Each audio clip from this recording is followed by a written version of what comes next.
નમસ્તે મિત્રો, તો હવે આપણે શરૂ કરીશું આપણા યામ ભૂમિતિ પ્રકરણનો ભાગ બીજો, એટલે કે અંતરસૂત્ર. જે આપણે ગયા વખતે જોયું એ અંતરસૂત્રમાં આપણે હવે આગળનો એક દાખલો ગણીશું કે જેમાં આપણને કોઈ સંખ્યાઓ નથી આપી પણ આપણને ચલ આપેલા છે. તો પ્રશ્ન નંબર 1નો એટલે કે આપણું જે સ્વાધ્યાય 7.1 છે એનો પ્રશ્ન નંબર 1 અને પ્રશ્ન નંબર 1નો ત્રીજો દાખલો જે છે એના જેવો એક દાખલો હું ઉદાહરણ તરીકે લઉં છું કે જેના બિંદુઓ છે x, -y બિંદુ A અને બિંદુ B છે તે છે -x, y. આ બે બિંદુઓ વચ્ચેનું આપણે અંતર શોધવું છે. અહીંયા સંખ્યાઓ નથી આપી પરંતુ આપણને શું આપેલું છે, અહીંયા ચલ આપેલા છે. તો આ સ્થિતિમાં આપણે કઈ રીતે અંતર શોધીશું? હવે આપણે કલર કોડિંગ જોઈ લઈએ. તો x યામ છે એને મેં લાલ રંગથી દર્શાવેલો છે, y યામ છે એને મેં ભૂરા રંગથી દર્શાવેલો છે. હું લખીશ પણ એ જ કલરથી, એટલે આપણને અંતરસૂત્રમાં કઈ રીતે યામ મૂકીએ છીએ એ ખ્યાલ આવે. તો અંતરસૂત્ર પ્રમાણે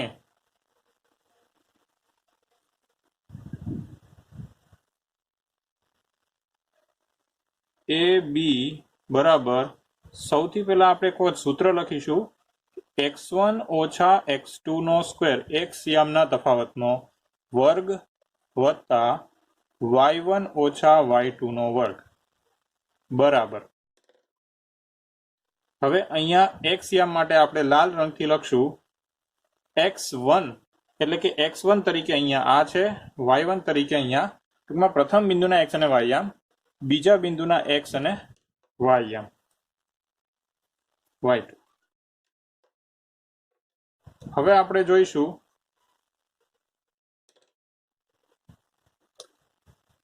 કે x ઓછા, અહીંયા 1 નહીં આવે મિત્રો પણ લખાઈ ગયું છે તો રાખીએ છીએ, x ઓછા અહીંયા x2 તરીકે -x છે તો -x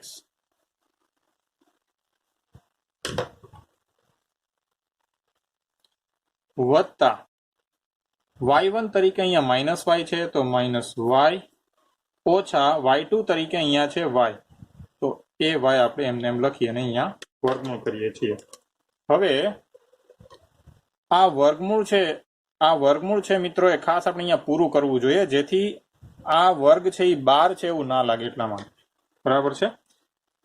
ત્યારબાદનું સ્ટેપ હવે આપણે લઈએ તો એ થશે x ઓછા x એટલે કે x વત્તા x નો વર્ગ અને સાથે થઈ જશે અહીંયા ઓછા y નો વર્ગ. હવે આપણે જોઈએ તો અહીંયા આપણને મળશે x વત્તા x એટલે કે 2x આખા કૌંસનો વર્ગ અને અહીંયા આપણને મળશે વત્તા -2y આખા કૌંસનો વર્ગ. તો આ રીતે આપણે કરીએ તો હવે આપણને મળશે 4. 2 નો વર્ગ થશે 4, x નો વર્ગ થશે x² વત્તા -2 નો વર્ગ થશે 4, કારણ કે -2 ગુણ્યા -2 એટલે +4, y નો વર્ગ થશે y². હવે આપણે આનું ખાલી આપણે સાદુરૂપ આપવાનું છે તો સાદુરૂપ આપતા અહીંયા 4 છે એ વર્ગ કોમન નીકળશે, સામાન્ય અવયવ બનશે, y² તો અહીંયા છે જ. હવે અહીંયા 4 ગુણાકારમાં રહેલો છે કારણ કે 4 અને કૌંસની વચ્ચે બીજી કોઈ નિશાની નથી, એટલે કે આ 4 છે એ ગુણાકારમાં છે, તેથી આ 4 છે એ જો હવે પૂર્ણ વર્ગ થતો હોય તો આપણે એને વર્ગમૂળની બહાર કાઢી શકીએ છીએ અને બહાર કાઢીએ ત્યારે એ 4 નું થઈ જશે વર્ગમૂળ 2 અને કૌંસમાં વધશે x² વત્તા y². તો મિત્રો આ છે એ આપણો ફાઇનલ જવાબ થઈ ગયો. જ્યારે આપણને ચલ આપેલા છે, સંખ્યા નથી આપેલી, ત્યારે આપણે આ રીતે કામ કરી શકીએ એમ છીએ. ત્યારબાદ જોઈએ તો હવે આપણે ઉદાહરણ લઈશું કે જ્યારે આપણને ઉગમ બિંદુથી અંતર શોધવાનું કીધું હોય ત્યારે આપણે કેવી રીતે કરીશું. તો ખૂબ જ સરળ છે મિત્રો. ઉગમ બિંદુથી અંતર શોધવા માટે ખરેખર અંતર સૂત્ર મૂકીશું તો આપણને ખ્યાલ આવશે કે ખૂબ જ સરળ પ્રક્રિયા કરવાની રહેશે. જેમ કે આપણે ઉદાહરણ લઈએ તો આપણા સ્વાધ્યાય 7.1 પ્રશ્ન નંબર 2 7.1 પ્રશ્ન નંબર 2 છે એ આ રીતે આપણે ઉકેલવાનું છે. હવે એમાં આપણે બીજું એક અલગ ઉદાહરણ લઈએ કે જેથી તમને આ ઉદાહરણ પરથી ટેક્સ્ટબુકનું ઉદાહરણ છે એ સોલ્વ કરવાનો મોકો મળે ને તમારો પણ આત્મવિશ્વાસ વધે. તો ઉદાહરણ છે એ એવી રીતનું છે કે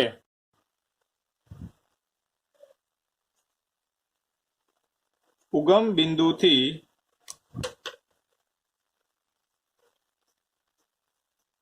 બિંદુ એ 12,5 નું અંતર શોધો. હવે આ અંતર જે શોધવાનું છે મિત્રો, તેમાં આપણે અહીંયા જોઈએ છીએ કે આ એક્સયામ છે અને આ 5 છે વાયયામ છે, બરાબર છે. હવે ઉગમ બિંદુ શું હોય છે? ઉગમ બિંદુ શું હોય છે મિત્રો? તો આપણે ઉગમ બિંદુ ધારીએ છીએ. ધારો કે તમને ટેક્સ્ટબુકમાં આપી દીધેલું છે ઉગમ બિંદુ શું છે?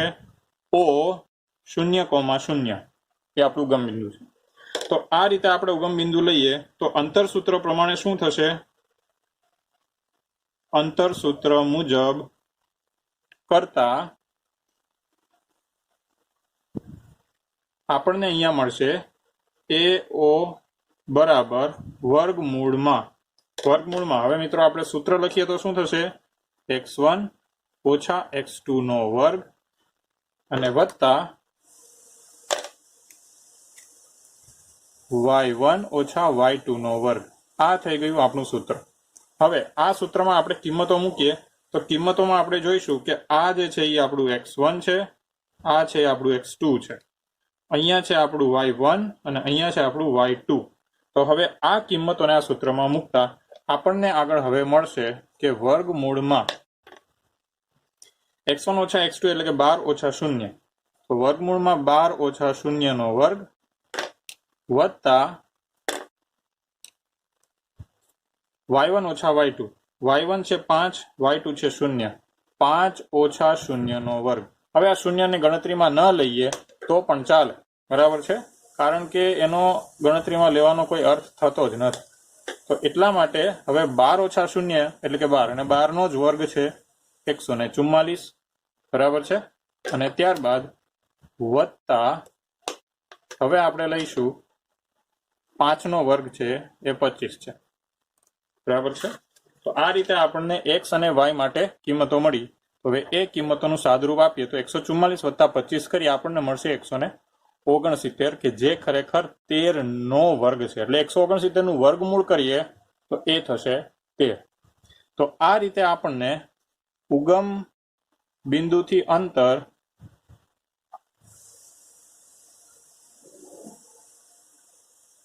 એકમ મળે છે.